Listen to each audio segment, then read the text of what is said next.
isang pananawagan sa may kapal mula sa bayang nasasakdal.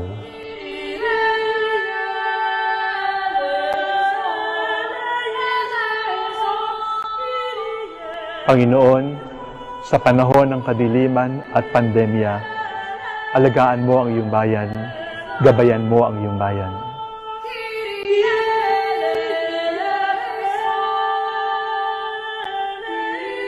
Panginoon, kaawaan mo kami. Kristo, kaawaan mo kami. Ang daing ng iyong bayan ay iyong pakinggan. Panginoon, ang iyong mga anak ay ligtas mo sa kadiliman.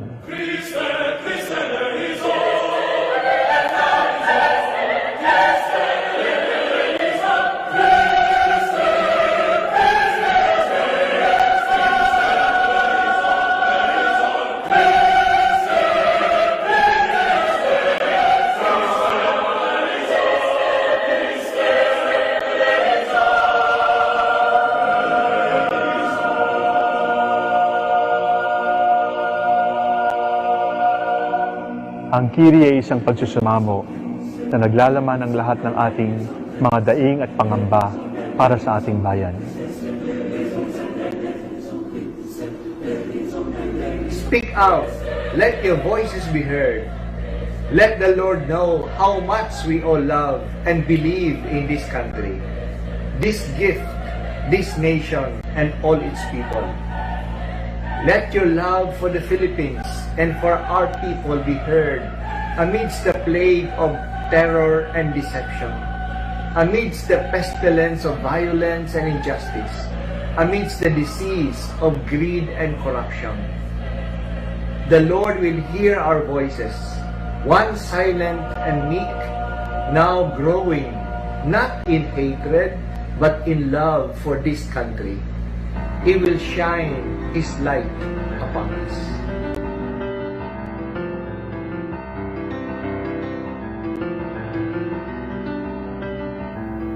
Bayan ko, kailan ka mamulat? Ang totoo'y nakikita na, pumipikit ka ba? Kailan pa, kapag wala ka nang magagawa, kapag wala ka nang ibubuga. Bayan ko, kailan ka matututo? Sadyang ikaw ang kalaban mo, ikaw rin ang susuko. Kailan, kapag wala ka nang magagawa, kapag wala ka nang ibubuga.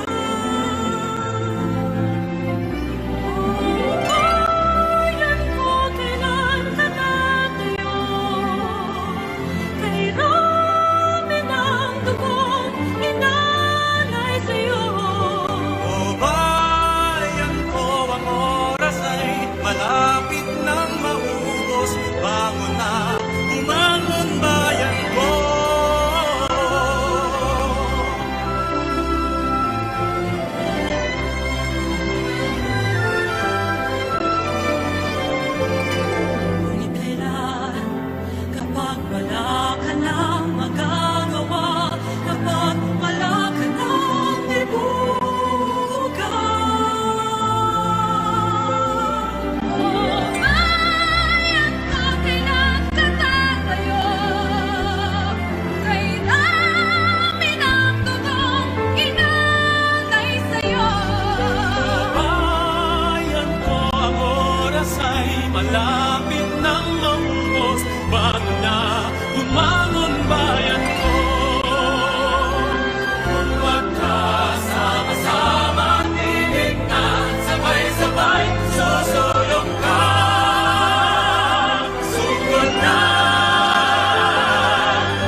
Hindi ko akalain na ganito ang magiging buhay ko.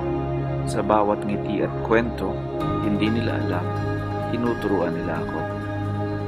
Kasi sila ang nagpapaalala sa akin ng patuloy na pagtugon ko sa Diyos. At tulad ko, marami na kaming pumili ng buhay na ganito. Ikaw, anong pipiliin mo?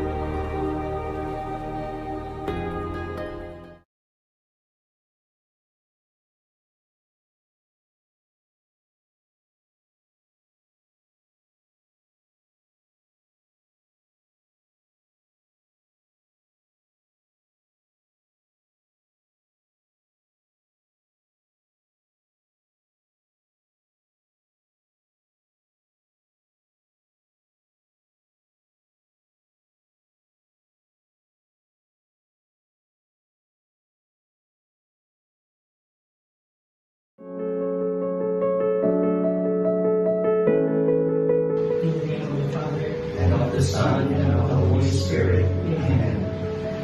Most Holy Trinity, Father, Son, and Holy Spirit. Prostrate with the most profound respect before your infinite and adorable majesty. I consecrate myself entirely to you. Procure your glory as far as I shall be able, and as you will require of me.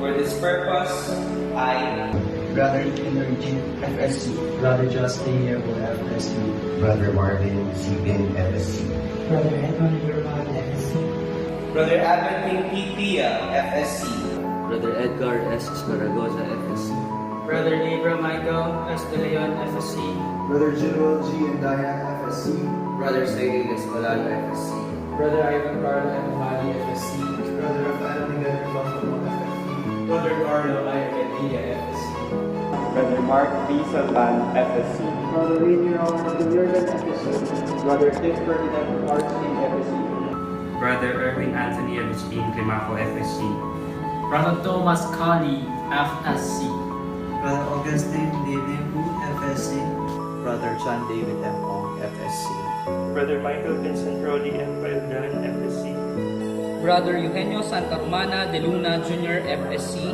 Brother Christian Gregory Servando Magno FSC, Brother Luis Angelo Elardo Enriquez FSC. Promise and vow to unite myself and to remain in society with the brothers of the Christian schools who are associated. Conduct together and by association schools for the service of the poor, to go wherever I may be sent, and to do whatever I shall be assigned, either by the body of the society or by its superiors. Wherefore I promise in vow association for the service of the poor through education, stability between the institute, obedience, chastity, and public, in accordance with the rule of approbation and the rule of the institute. I promise to keep these vows faithfully for a period of 1 year. In testimony thereof I have signed that at the Summit City, the Holy Infancy Chapel, Salle Academy, New City, Philippines, at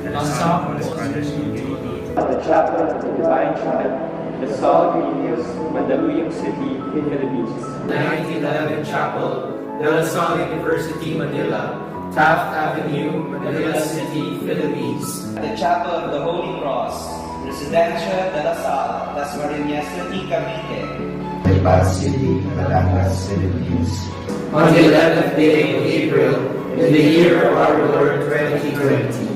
On April 11, in the year of our Lord 2020. On the 11th of April, in the year of our Lord 2020.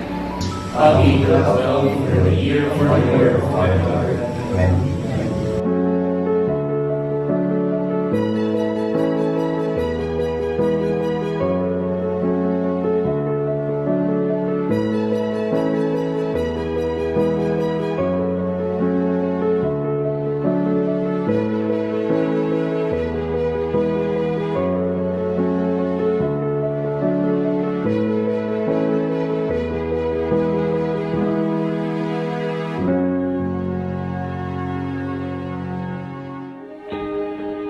Ang buhay ko dati, madalas puno ng gawain. Gising sa umaga, mabilisan ang pagkain, mabilisan na trabaho. Lahat dapat matapos. Dapat lahat walang kapos.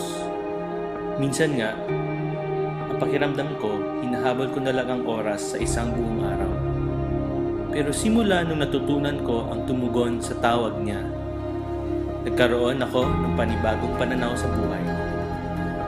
Kahit maraming trabaho, alam kong mas makabuluhan ang ginagawa ko.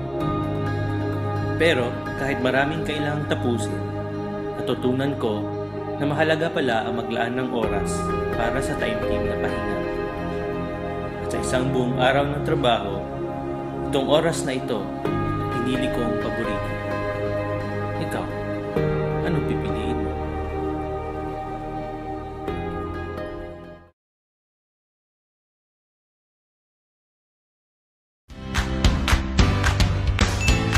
Hi, I'm Brother Erwin Anthony. I am Brother Emong. I'm Brother Bauer. I am Brother John David. I am Brother Inigo Riola. What makes me happy as a brother is the countless opportunity to rediscover myself. What makes me happy as a brother is to see my students learn, grow, and develop as people for God and country. What makes me happy as a brother is ability to serve and to live out my dreams, especially to be a friend to others and the young people who are just What makes me happy as a brother is being with my students. What makes me happy as a brother? When I see my brothers and community happy, my students happy, and my teachers happy. Make it a habit to like and follow us.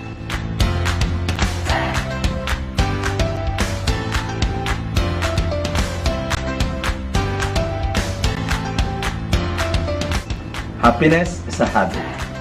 Happiness is a habit. Happiness is a habit. Happiness is a habit. Happiness is a habit.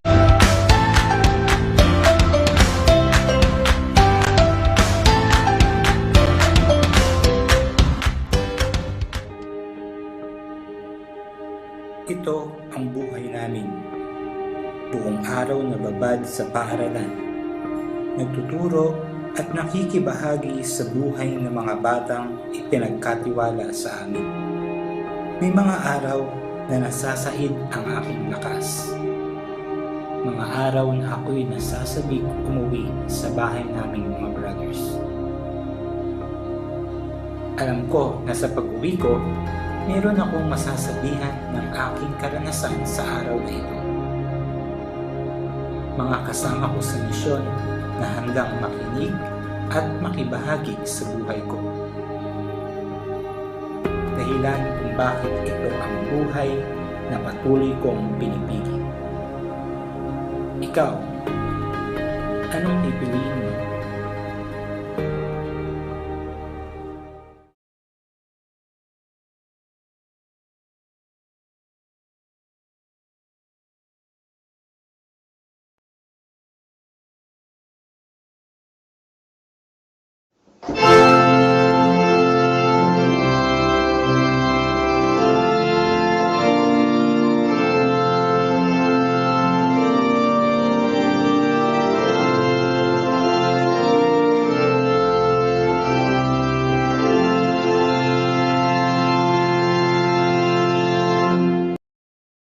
Good evening, Philippines and the rest of the world. Today is July 31, 2020, Feast of St. Ignatius of Loyola. Finally, thank God it's Friday. Let us welcome the wickets, together with the religious men and women in the Philippines. I am Father Angel Cortez of the Order of Friars Minor. Join us tonight and be updated with the latest in consecrated life, the Church and society. I am Sister Happy Montecillo of the Daughters of St. Anne. We will be your companions in your new religious routine every Friday evening. We are the 8 p.m. Habits.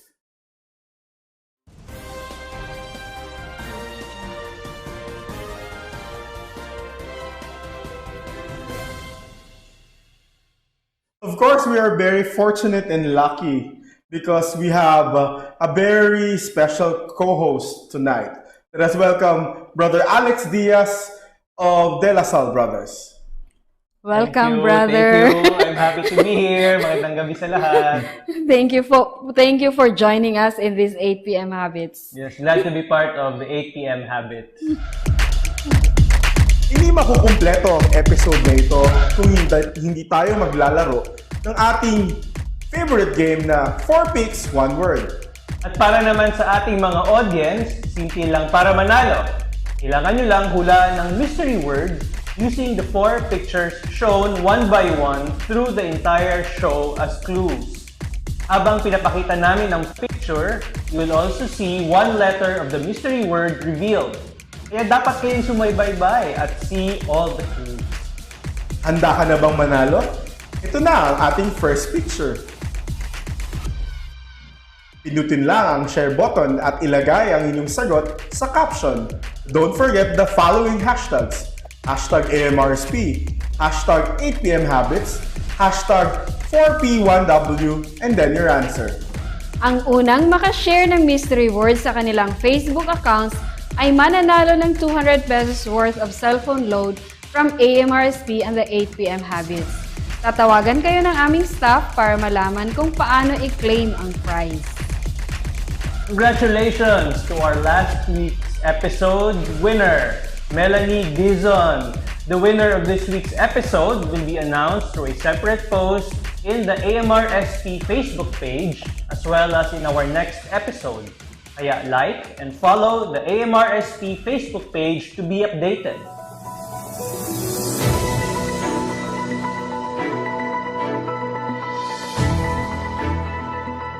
Leading our stories tonight on the religious reports.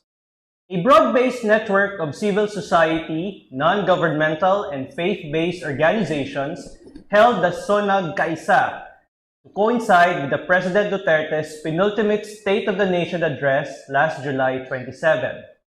Various activities were held for the day, starting with the rally hosted in the UP Diliman campus, where more than 12,000 people participated.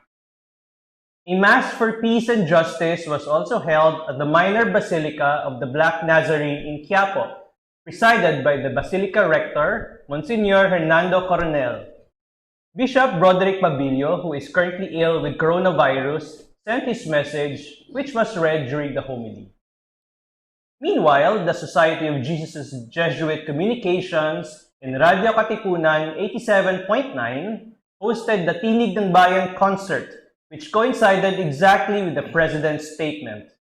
According to Senator Francis Pangilinan, the SONA mobilization was the widest mobilization he has ever seen since the protest against former President Joseph Estrada in 2000.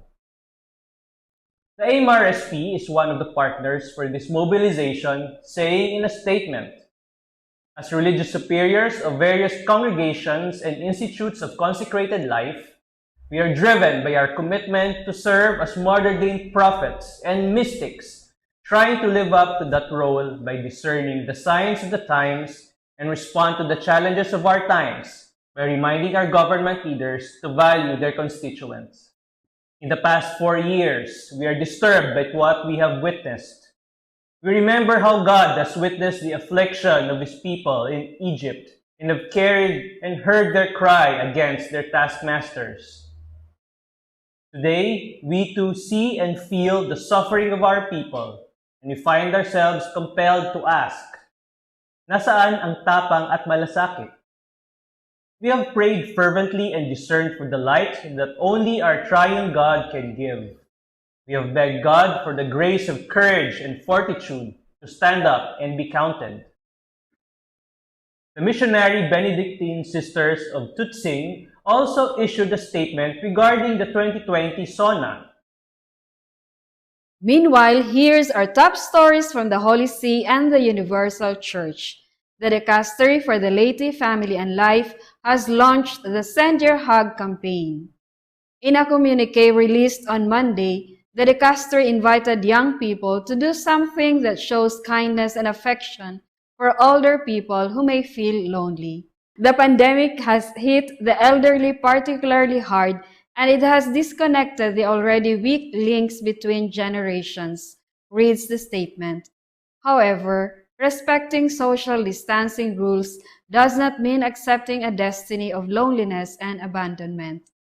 The campaign is launched in response to Pope Francis' invitation to remain close to the elderly during his Angelus message last Sunday, July 26. Young Catholics may send a virtual hug to older people through phone, video call, or by sending an image. The International Union of Superiors General, or UISG, together with the Confederation of Latin American and Caribbean Religious, or CLAR, and the Leadership Conference of Women Religious in the United States, or LCWR, hosted the online prayer hearing The Whispers of the Poor last July 23. In an interview with Vatican News, Mother Annabella Carnero, Superior General of the Hospitalier Sisters of the Sacred Heart and UISG board member, said, "It is an initiative in communion with all the other actions that have been carried out and that are still carried out today in the Church and in the whole world with the aim of asking for help for the people who suffer as a consequence of this pandemic. In particular, we have proposed joining the United States and the countries of Latin America, which are currently suffering the consequences of this pandemic with such force." More than 1,000 people were subscribed via Zoom, in addition to those who followed the prayer via Facebook. The Congregation for the Cause of Saints announced that Venerable Michael McGivney will be beatified on October 31. The announcement was made via Twitter last July 20. The beatification will be held in Connecticut, where Father McGivney died. Michael McGivney is the founder of the Knights of Columbus, an association of more than 16,000 Catholic men worldwide. The first Islamic prayers were held after 86 years in the Hagia Sophia in Istanbul. This happened last July 24, following a decree from Turkey President Recep Tayyip Erdogan ordering the conversion of the museum into a mosque, issued last July 11. The Hagia Sophia, originally built as a Christian church in 537, was converted into a mosque in 1453. After the fall of Constantinople in 1934, it was converted into a museum, a symbol of religious harmony between Muslims and Christians. In a statement, Eastern Orthodox Ecumenical Patriarch Bartholomew I of Constantinople said Hagia Sophia belonged not only to those who own it at the moment, but to all humanity. Pope Francis also spoke about the news, saying he is very saddened when he thinks of the Hagia Sophia. And finally, for news from the local churches, Father Teresito Suganub, formerly Vicar General of the Prelature of Marawi, died last July 22. He was 59. According to the statement issued by Bishop Edwin de la Peña of the Prelature of Marawi and circulated on Facebook, Father Chito died due to cardiac arrest between 5 and 6 a.m. of July 22 in his family's home in South Cotabato. Funeral arrangements for Father Suganub are yet to be released. Father Chito was captured by the Maute terror group during the Marawi siege in May 2017. He was rescued after nearly 4 months of captivity. Archdiocese of Manila Apostolic Administrator Bishop Broderick Pabilio tested positive for the coronavirus. The bishop issued a statement last July 23 after the release of the confirmatory result of his laboratory tests. He further says that, although I do not feel anything, I'm following the protocol that is set. I am now in a designated area for quarantine and observing strict protocol as required. That's it for this week's dose of stories from the Church and the Society. Join us next Friday for more of The Religious Reports. Stay tuned. Up next is POV, Points, Opinions, and Views, when we return after a quick break. Here in your new religious routine every Friday evening. We are The 8 p.m. Habits.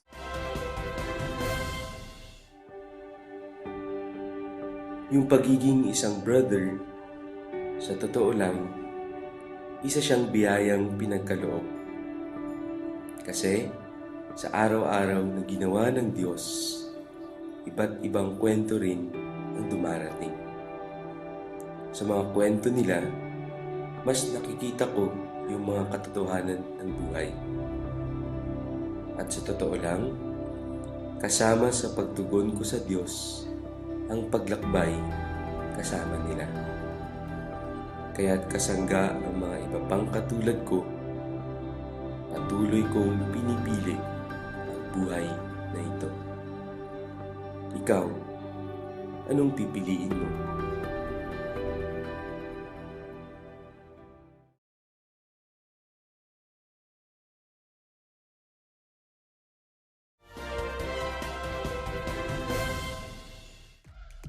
It's game time! Eto na ang second picture para sa ating 4 picks, 1 word.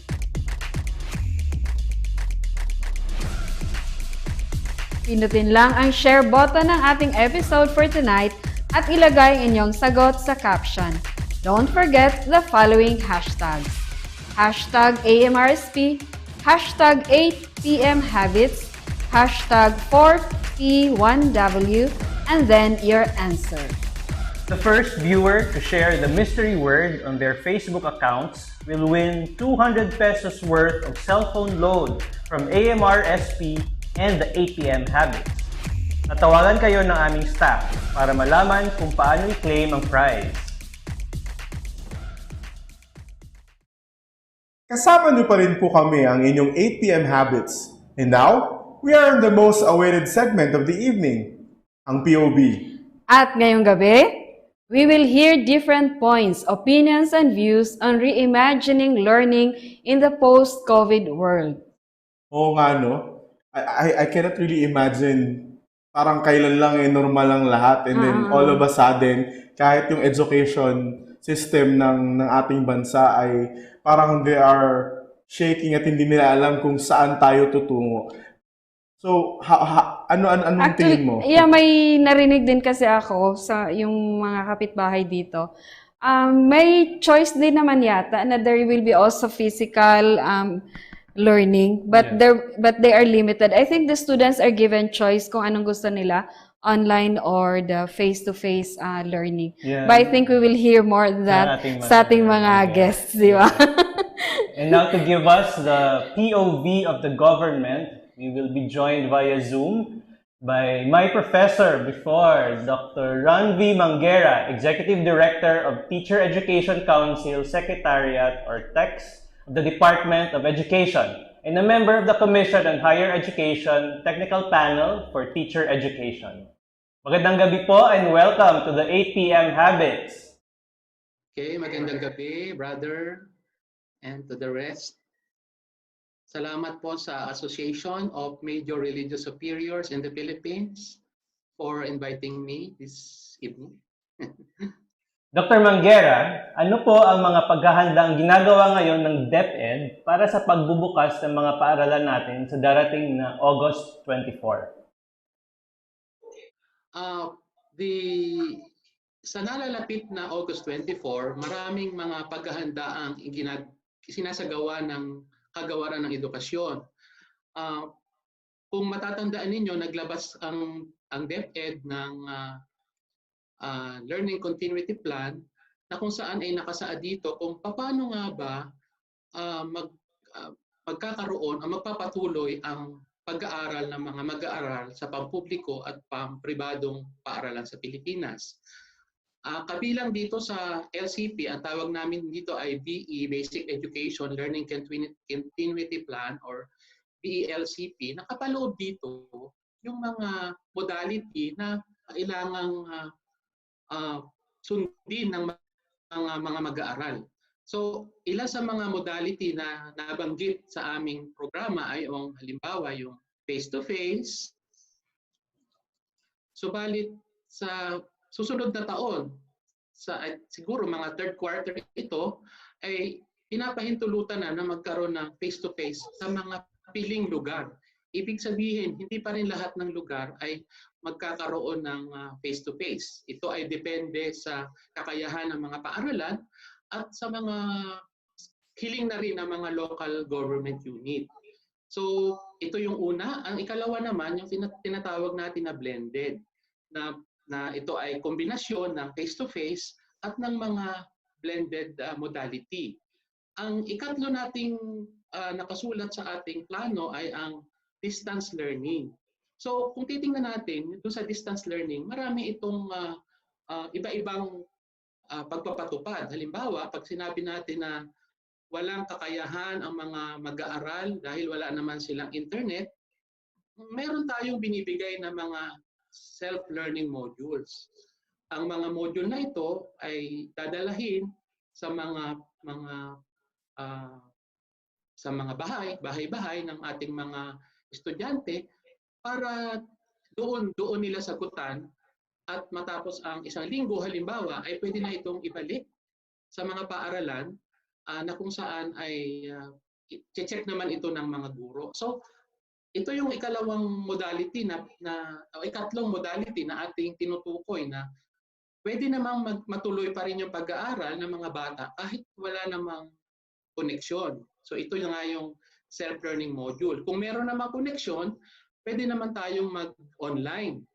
Online learning. Katulad ng ginagawa natin ngayon para tayong nag-online. Ito ay parang synchronous learning na ginagawa natin. Ang kasunod naman ay meron din tayong tinatawag na nakabatay sa radio-based instruction at meron ding TV-based instruction. So, ibig sabihin, para itong menu card na ang mga estudyante, mga Pilipino, ay may mga merong choices o may pagpipilian kung ano ba ang kanilang kalagayan. Hindi naman natin pwedeng isa-isang tabi na dahil ikaw ay walang kakayahan, ay hindi ka na pwedeng mag-aral. Patuloy na ginagawa ng kagawaran ang maggagawa nito para lahat ay ma-address ng kagawaran. So kahit wala kang internet, kahit meron kang internet, ay pwede ka pa rin magpatuloy ng iyong pag-aaral. So ang susunod, siyempre, ang alam natin yung medyo homeschooling. Na yung homeschooling naman ay binibigyan natin ng pagkakataon ang mga magulang na sila mismo ang magturo sa kanilang mga anak. So sa kasalukuyan ay binabalangkas pa ang polisiya na ito. Medyo ni-improve pa natin para lahat ng mga stakeholders ay makinabang sa gagawing polisiya. So marami pang paghahanda ang ginagawa ng kagawaran. Bukod dito ay siyempre nagkakaroon din tayo ng mga pagsasanay, no? Or training para sa mga guro. At sa ngayon, dahil medyo mahirap ang ating sitwasyon, ang tinitingnan namin hindi lamang guro ang dapat na tingnan o pagsanayin. Dapat siguro makita din natin yung mga magulang kasi ang sinasabi natin wala naman din yung ibang magulang kakayahan para magturo sa kanilang mga anak. So may ginagawa rin ng kagawaran dyan na ino-orient sila, nagkaroon na ng mga webinar na kung saan ay ang mga participants natin ay ang mga magulang sa buong Pilipinas. So kung makikita natin lahat ng mga division, kasi alam naman natin na may mga division sa buong kapuluan, ang mga division, ay meron silang mga inisyatibo para tumakbo ang mga programa na ito. So, kasama na nga dito yung sinasabi natin na training para sa mga magulang at sa mga guro. Ayun, at least we know that the DepEd is really preparing, no? At alam ko they're really trying their best kasi hindi rin ito basta nausapin. Doc, ang tanong ko lang po is, nabanggit niyo yung isang klase ng modality, which is online, no? And marami po nagsasabi na hindi naman ganun enough yung supply, no? May kakulangan sa gamit, particularly sa mga pampublikong paaralan para sa mga online classes. May mga supplement po ba na gagawin ng DepEd para masiguro na maging maayos ang learning process? Bagamat nagkakaroon po ng change in delivery or method katulad ng mga nabanggit nyo. Yeah, magandang tanong yan. No? Kasi ang tinitingnan natin dito yung mga kagamitan, no? So parang hindi lang ito issue ng connection. It's not connectivity issue, but also issue on materials. Kaya nga kanina nabanggit ko na nagsusumikap ang kagawaran na magkaroon ng self-learning modules. Sa katunayan, nakahanda na ang aming mga self-learning modules para sa unang buwan ng Agosto. So, ibig sabihin, medyo ang paghahanda na ginagawa ng kagawaran ay unang buwan para sunod-sunod na nating masagawa ang mga materyales na kakailanganin. Meron din tayong mga local government units na patuloy naman na sumusuporta sa kagawaran, sa DepEd. So, nabalita natin yung mga ibang LGU na katulad yung mga medyo may mayayaman na local government unit na magbibigay sila ng mga gadget para sa ating mga mag-aaral. Ang iba naman ay bibigyan ng ating mga guro. So, nakikita ko na ito ay isang magandang pagkakataon na nagkakaroon ng ugnayan ang kagawaran at ang mga lokal na pamahalaan upang maipatupad natin kung ano yung nakasaad doon sa ating learning continuity plan. Sabi nga ng ating kalihim na si Yunor Magtolis-Briones, sinasabi niya, kailangan talaga magpatuloy ang pag-aaral. That learning must continue. Hindi ito pwedeng ma-stop. Kasi ano nga naman ang gagawin ng mga mag-aaral kung titigil tayo ng ilang buwan? So I think importante na magpatuloy ang pag-aaral ng mga bata at ang kagawaran naman ay patuloy na gumagawa ng paraan para mabigyan ng mga materyales ang mga mag-aaral. So yung mga modules, nakahanda na ang modules. At hindi lang naman modules. Tandaan natin na meron naman tayong mga existing textbooks na kahit wala pa yung pandemic ay nandun na sa kanila. So ang mga modules at ang mga textbook na to ay maaaring gamitin ng mga mag-aaral para magpatuloy sila sa kanilang mga gawa. Thank you, Doc. That's very informative. At alam naman po natin na maraming areas sa Pilipinas na hindi pa po ready dito ano tawag dito? Hindi handa in terms of both physical infrastructure pati na rin po sa social preparation. Ano pa po ang plano ng DepEd para matiyak ang continuity of education? Yun nga po, sinabi nyo na may mga textbook na sila. Pero paano po ma-monitor ang learning outcomes sa mga sitwasyon na iyon? Ang mga estudyante. Kasi ang mga tanong natin dyan, ano ba ang magiging batayan ng pagbibigay ng grado sa mga mag-aaral? So, siyempre, hindi natin ito pwedeng ibatay dun sa mga nakaraan nating pagbibigay ng grade dahil iba nga ang sitwasyon. So, meron pang mga pagbabagong binabalangkas, subalit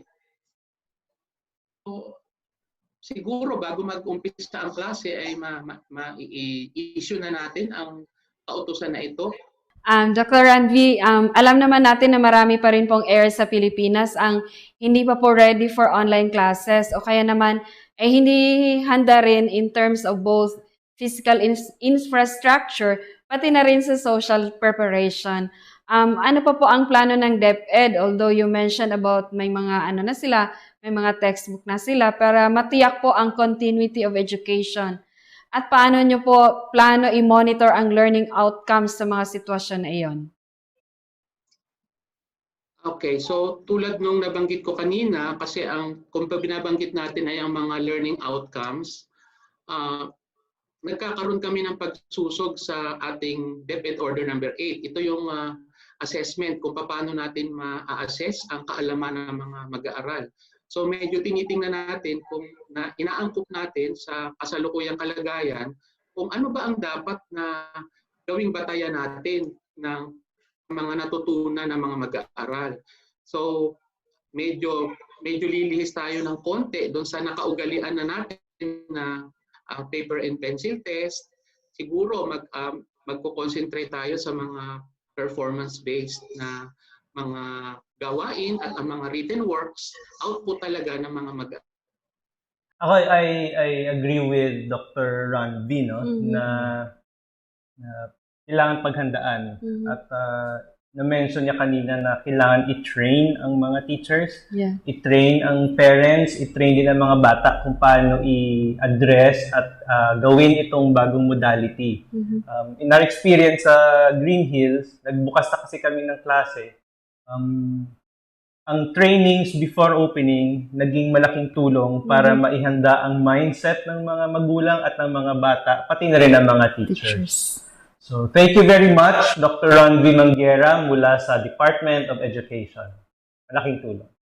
We'll be taking a short break. When we return, we will be joined by Dr. MILWIDA GUEVARA, CEO and President of Synergeia Foundation.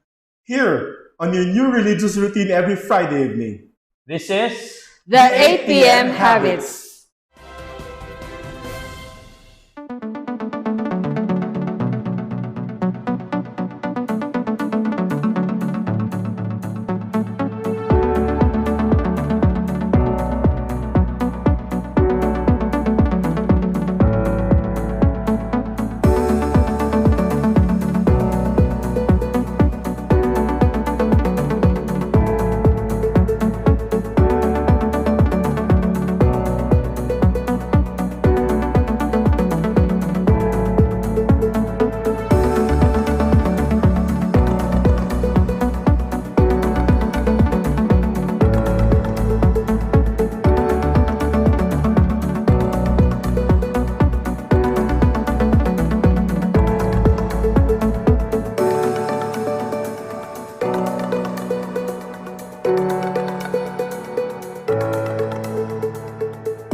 Alam mo na ba ang mystery word? Kung hindi pa, ito na ang third picture ng ating 4 Picks, 1 Word. Share this episode to your Facebook accounts at ilagay ang inyong sagot sa post caption. Don't forget the following hashtags. Hashtag AMRSP, hashtag 8pm habits, hashtag 4P1W, and then your answer. The first viewer to share the mystery word on their Facebook accounts will win 200 pesos worth of cell phone load from AMRSP and the 8 p.m. Habits. Tatawagan kayo ng aming staff para malaman kung paano i-claim ang prize. Welcome back to POV, Points, Opinions, and Views. We have with us now our second guest, Dr. MILWIDA Ms. G. Guevara, CEO and President of Synergeia Foundation, a non-government organization that works with the local government in the Philippines to transform local leaders and their communities to improve the quality of basic education. Good evening po, Ms. G, and welcome to the 8 p.m. Habits. Ms. G, sa mga programa ng Synergeia, naging mahalaga po ang ugnayan ng paaralan at komunidad upang matiyak na makakapagtapos ang mga bata sa basic education. Ngayong pandemic, maraming reports na pumapasok na nagkakaroon ng sharp decline in enrollment. Ano po kaya ang recommendations ninyo on how public and private schools, LGUs, and communities can work together to ensure na mag-aaral ang mga bata? Ang sabi nga po namin, i-measure namin. Ang Synergeia po kasi nagbibigay siya ng seal of good education governance. Kasama po namin dito yung smart communications. 1.5 million po yung pinibigay naming premyo sa mga local governments na nakapagpataas ng participation rate, nakapagpababa ng dropout rate, pagkatapos nakapagpababa din ng non-readers. So dito po sa participation rate, ine-emphasize na namin ngayon sa alkalde, tsaka sa mga barangay. Responsibility ninyo na mag-enroll ang mga bata maka-enroll ang mga bata. Kaya hindi na kayo dapat mag-intay na mag-enroll ang mga bata. Puntahan nyo na bawat magulang. Puntahan niyo bahay-bahay niyo kasi po yung ibang bahay napakalayo di ba? So tapos sabi ng mga magulang, wala na bang kaming means, paano ba 'yon? So talaga pong binabahay-bahay ngayon ng mga barangay kasama yung mga guro, mga barangay health workers. Kailangan po talaga yung bahay-bahay. lagi din po naming sinasabi sa mga local governments, yung mga inyong constituents na bata, hindi lang bata sa public school, yung pong bata rin sa private school, ano nyo din po yun, constituent nyo, lalo na yung mga nasa parochial school, di ba? Kailangan ng tulong. Kaya po, yung iba naming local government, sinasama na po nila sa kanilang programa yung mga private schools.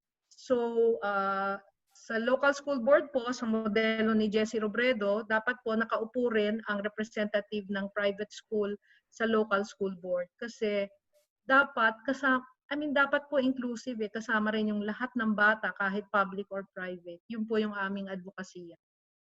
Yun.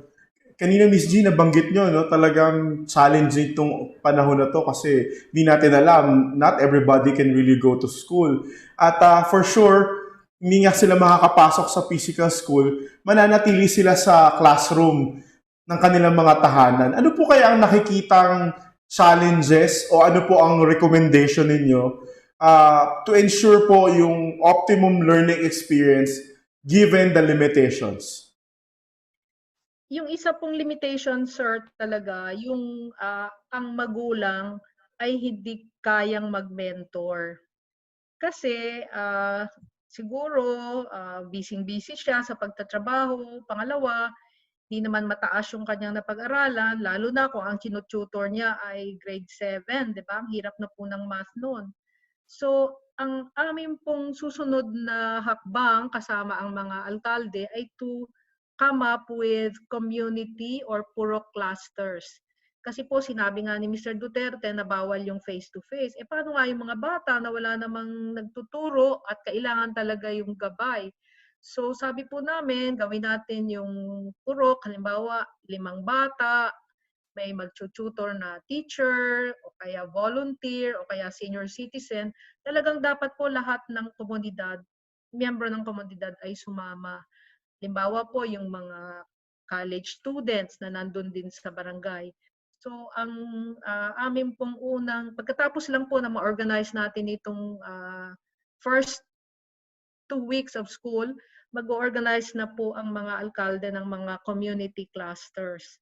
Na yung mga bata talaga na kailangan ng gabay, magkakaroon naman ng tutorial sessions o mentoring sessions, 3 siguro o 5, basta hindi sa paaralan kasi ayaw po ni Mr. Duterte na nag-meeting sa paaralan. So siguro sa barangay, sa chapel, sa mosque, sa playground. So basta po organized yun. Once a week may tutorial po. So yun po yung aming iniisip. That's really very challenging, di ba? Kaya importante talagang magtulungan lahat, whether from the national government down to the local government, private institutions, and public sector should work together para to ensure na ang ating educate yung mga bata, both in the private or in the public sectors, ay dapat makapag-aral at matuloy pa rin ang pag-aaral at magiging matuto kahit may pandemic. So, thank you po. Maraming salamat po, Dr. MILWIDA, Ms. G. GUEVARA mula sa Synergeia Foundation. Sa aming pagbabalik, maririnig naman natin ang POV ng simbahan. We will be joined by Sister MARISSA VIRI, RVM, President of the University of Immaculate Conception, and Vice President of the Catholic Educational Association of the Philippines, or CEAP. That and more, here on your new religious routine every Friday evening. This is The 8 p.m. Habits.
Welcome back po to the 8 p.m. Habits. Now, on to our last guest for the POV segment. Here with us tonight is Sister Marissa Viri of the Religious of the Virgin Mary, President of the University of the Immaculate Conception, Davao City, and the Vice President of the Catholic Educational Association of the Philippines, or CEAP. Sister Marissa, maraming magandang gabi po. Ang CEAP po ang pinakamalaking network ng mga pribadong paaralan sa buong Pilipinas. Sa konteksto po ng Catholic schools, lalong-lalo na po yung mga maliliit na parochial schools, ano po ang challenges na kinakaharap ngayon at paano po pinaghahandaan ng ating mga Catholic schools ang muling pagbubukas ng klase sa August 24? Okay, so good evening everyone. I would like to take this opportunity to magpasalamat for inviting CEAP to share what the schools are doing now in preparation for the opening of classes. In fact, there are already some Catholic schools who already started their classes for school year 2020-2021.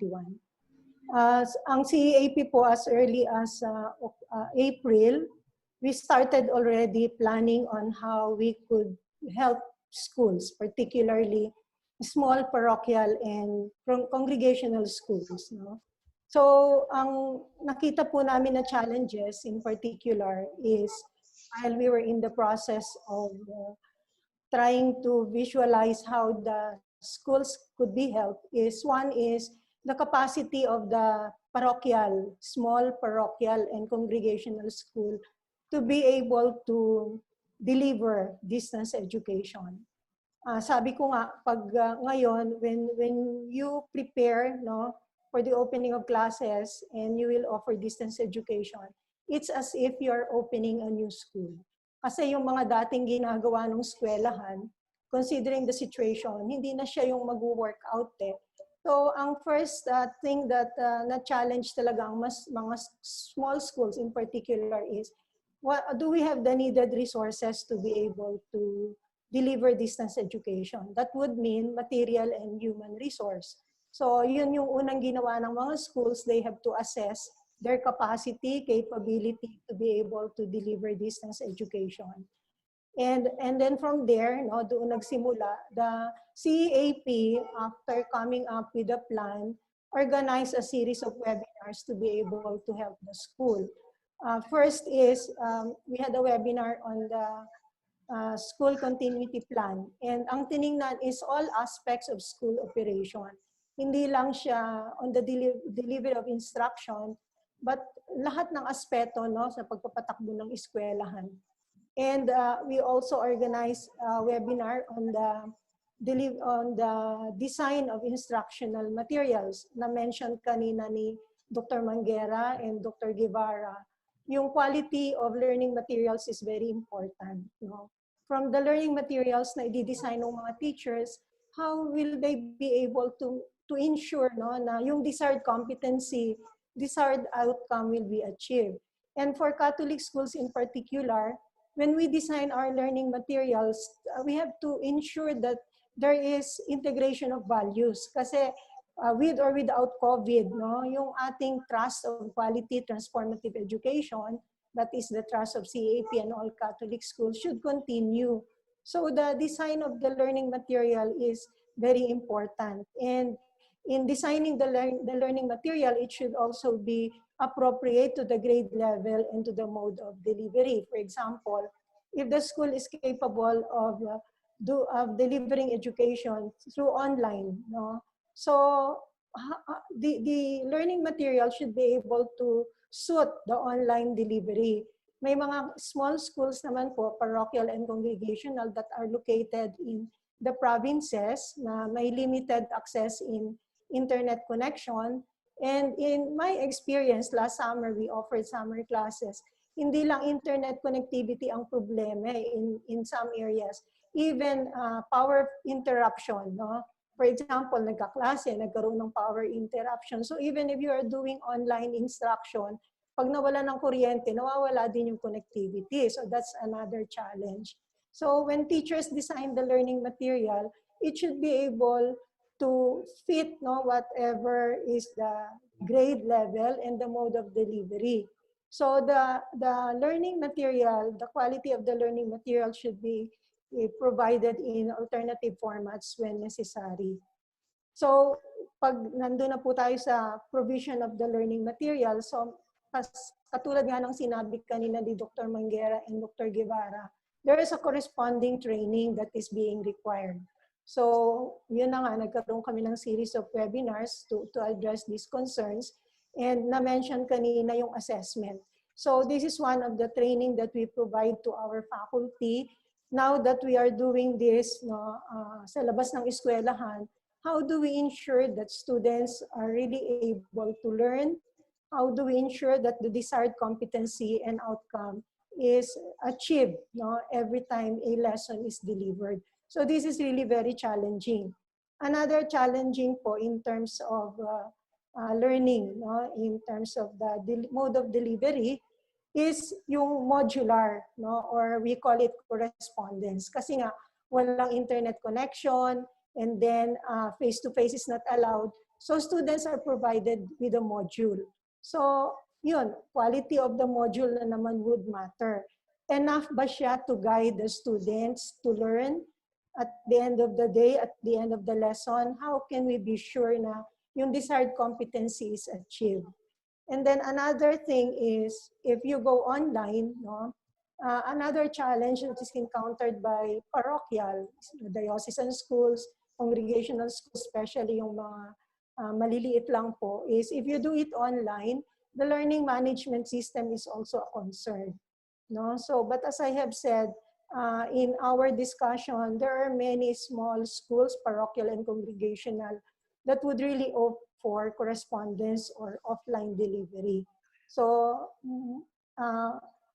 considering all these things, one of the challenges encountered by small schools, Catholic schools in particular, is financial viability. So, would we be able to survive in the midst of all the things that is happening, mode of delivery, and then you have your faculty. So mag-survive pa din kaya yung mga Catholic schools financially. So ito yung mga challenges that we are facing now. Survival is one in terms of financial viability. Yeah, that must be really very challenging, sister. About enrollment, kumusta po ang enrollment sa mga Catholic school, sister? Oo. I had a chance to talk with Mr. Arellano 2 or 3 days ago. Nag-usap kami about enrollment, and iba-iba ang situation. For example, our congregation, we are managing 49 schools nationwide. We have schools in Eastern Samar, sa Giwan, Borongan, MacArthur, and I also had the chance to talk to the superintendent ng mga schools doon. And it seems nakukuha nila yung enrollment. So, nag-vary. In some area naman, they are saying 30% pa lang ang enrollment. So, ang hirap kapain, ano ba talaga yung status ng mga small schools, parochial, congregational, Catholic schools in terms of enrollment. Merong iba nagsasabi 80%, 70%. But I think generally, enrollment will really drop. Yun ang aming reading. But in my experience also, talking with the other school superintendents, there's one diocese, ang ginawa nila because of low turnout of enrollment, nag-merge sila ng school. Kasi ano naman siya, online and distance learning. So, nag-merge nila yung mga small schools. Just so, ma-avoid yung retrenchments of faculty. That's one strategy that some dioceses are doing now, merging of small schools. May paraan talaga, hindi pwedeng mawawala ng paraan. Tuloy pa rin talaga yung ministry natin sa mga paaralan. And Sister, AMRSP is really grateful sa CEAP, sa ating partnership. Hello, Miss Mary Ann. Binabati namin si Mary Ann sa kanyang patuloy na suporta sa AMRSP. And with your presence tonight, ay nagpapasalamat kami. Sister, tingin niyo po, para po kasi sa akin, napaka-importante po nung faith formation, no, ng ating ministry sa mga schools. Ngayong virtual yung sistema ng learning. Ano po kaya ang recommendation niyo on how Catholic school can continue to form students in the faith outside the classroom context? Ngayon po, no, distance education, distance learning. Virtual, hindi siya masyadong challenging kasi if you do it virtual, pwede pa din kayong magkaroon ng spiritual activities no? For example, yung campus ministry mag-upload ng mga reflection doon sa LMS, and then magkaroon ng recollection, magkaroon ng faith formation ang both students and faculty. Parang you just convert online yung mga dating ginagawa. If your mode of delivery is online, I see it more challenging kung ang mode of delivery is correspondence.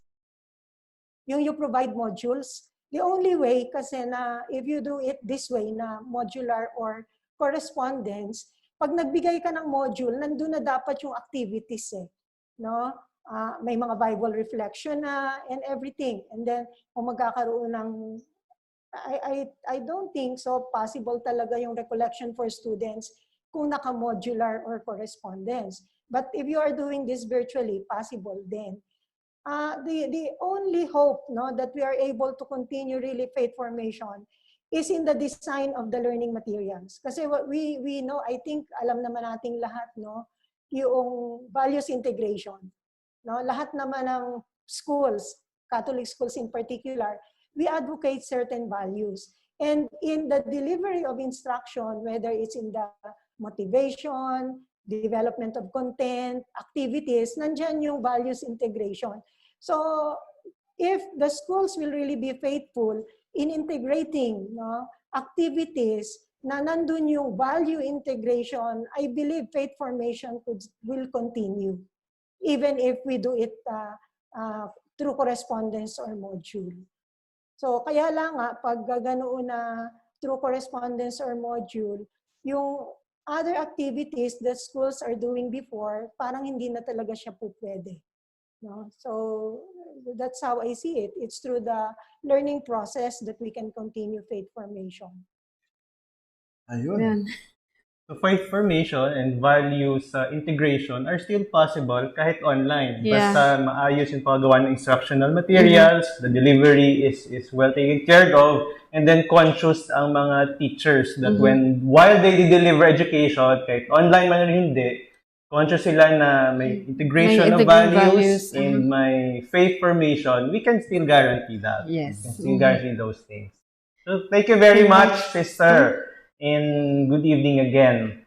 That was Sister MARISSA VIRI, RVM, President of UIC and Vice President of CEAP.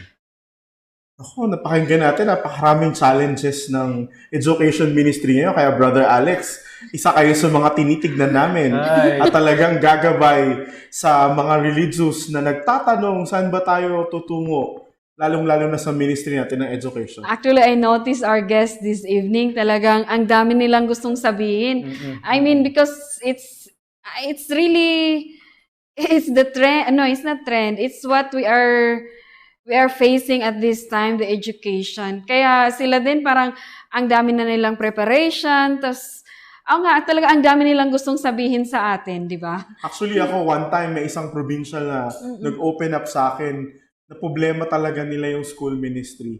At I agree with Sister, kayo kasing mga talagang pioneering sa education ministry, kaya nyong mag-cope up Pero yung mga kapatid nating mga congregation handling small schools, ang dami nilang problema. Actually, one provincial is really opening up and Father, hindi ko alam anong gagawin namin. Ang daming na-retrench ng mga teachers at saka mga trabahador. So, we are praying na sa paghahanda at sa examples nyo, sa inyong expertise ay magagabayan tayo as consecrated people sa pagtugon natin sa panawagan ng education ministry. Yes. Kayo naman, Brother Alex, syempre excited kami. Ano ba ang plano ng Lasal? Nagre-resonate ngayong mga sinasabi at mga na-share ng ating mga panauhin tonight because in many ways, lahat naman I'd like to believe yung mga schools, ginagawa na lahat ng pwede nilang gawin to prepare for this new modality.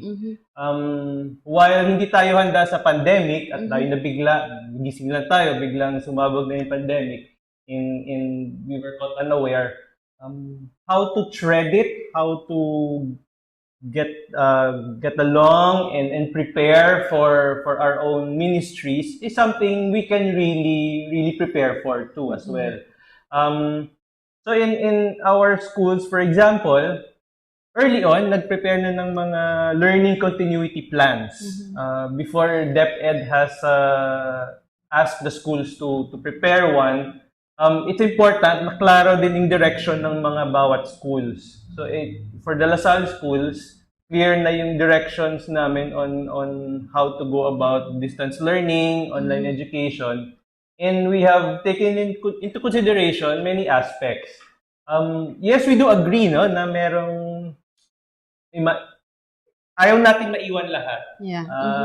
Hindi lahat may kakayanan, hindi lahat may internet connection, hindi lahat capable to teach their own children. But posible pa rin because maraming pamamaraan na pwedeng gawin. And our guests tonight have shared with us those many ways of being able to address those problems. I think they still want to say some last words. Miss G? Salamat po muli sa inyong imbitasyon. Yung po talagang distance learning, doble, tripling hirap kesa dun sa face-to-face. Kasi madaling magsalita, madaling mag-explain. Ngayon po sa distance learning, yung explanation mo, isusulat mo lahat. Tapos, hindi lang sulat, kailangan sulat na interesting, sulat bata, sulat malinaw. Sabi ko nga sa mga guro, hindi tayo gagamit ng generally, developing. Kailangan simple para matuto yung bata. So, hindi lang kailangan yung learning module ng mga guro, pero sige na, pagpasensyahan na natin, no? Sabi ko nga, basta nga yung new normal, matuto lang yung bata ng good manners and right conduct, reading, at saka math, dapat masaya na tayo, di ba? So, yung tatlong bagay na lang yun yung aming pinagpipilitan na matuto ng mga bata. So, ito po, kailangan talaga pagtutulong-tulong lahat ng miyembro ng komunidad. Hindi po kaya ito ng eskwelahan lang. So, dapat po tumulong tayo, mag-volunteer tayong mag-tutor, mag-volunteer tayong mag-develop ng materials. Dapat po lahat, it takes a village to raise a child. Ayan. Thank you so much, Miss G. Siyempre, no, bukod sa LaSalle, tumitingin din tayo sa mga kapatid nating RVM pagdating sa education ministry. Sister, any words para ma-inspire po yung mga consecrated people pagdating sa education ministry? Okay. I started saying kanina that the whole concept of offering distance education is really very challenging. But for us who are engaged in the education ministry, that is the evangelization through education, this should not be a hindrance. No? This should be taken as an opportunity, as a challenge for us to continue yung ating ministry, no? Of offering quality transformative education. On my part, kasi malalampasan naman ito no? We have to strengthen home and school partnership.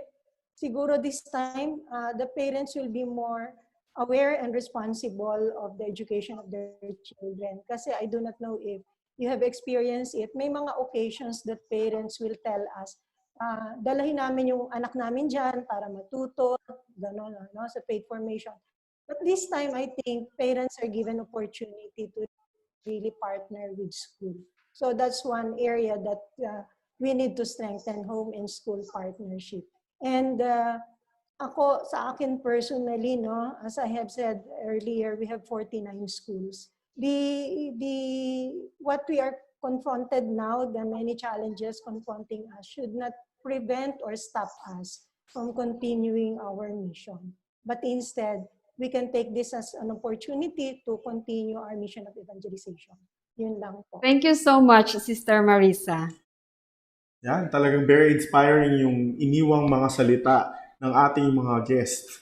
At syempre, yung mga nanonood, hindi lang naman POB ang inaabangan. At bukod sa POB, siksik na siksik ang ating episode tonight, kaya ito na ang kumpleto sa ating gabi. Yung 4 picks, 1 word.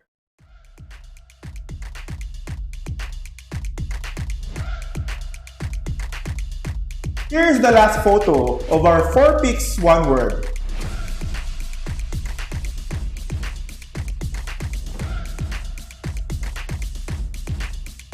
Share this episode to your Facebook accounts at ilagay ang inyong sagot sa post caption. Don't forget the following hashtags. Hashtag AMRSP, hashtag 8PM habits, hashtag 4P1W, and then your answer. And the first viewer to share the mystery word on their Facebook accounts will win 200 pesos worth of cell phone load from AMRSP and the 8PM habits. Tatawagan kayo ng aming staff para malaman kung paano i-claim ang prize. The winner will be announced through a separate post in the AMRSP Facebook page, pati na rin sa aming mga next episode. And make sure, like and follow the AMRSP Facebook page. Ayan. Ang bilis ng araw, no? Parang nakalimang episode na tayo. At syempre, no, yung topic natin tonight will really leave something na ma-challenge ng mga consecrated people pagdating sa education ministry. And of course, the government, no? Na talagang pangatawanan nila na may responsibilidad sila sa bawat bata na magkaroon ng edukasyon. Actually, medyo mahaba lang talaga ngayon kasi talagang it's about education. No? But really, we are grateful for our guests tonight. Pero syempre, we are very fortunate and we're very thankful to Brother Alex Diaz of the De La Salle Brothers. Maraming salamat din sa inyo at ako'y natutuwa to be part of the 8PM habit. Muli po, I'm Brother Alexander Diaz of the Institute of the Brothers of the Christian Schools or FSC. Join us again next week for more stories from the consecrated life, the church, and from our society. I am Sister Happy Montecillo of the Daughters of St. Anne. And I am Father Angel Cortez from the Order of Friars Minor. We have been your companions in your new religious routine every Friday evening. We are the 8PM Habits.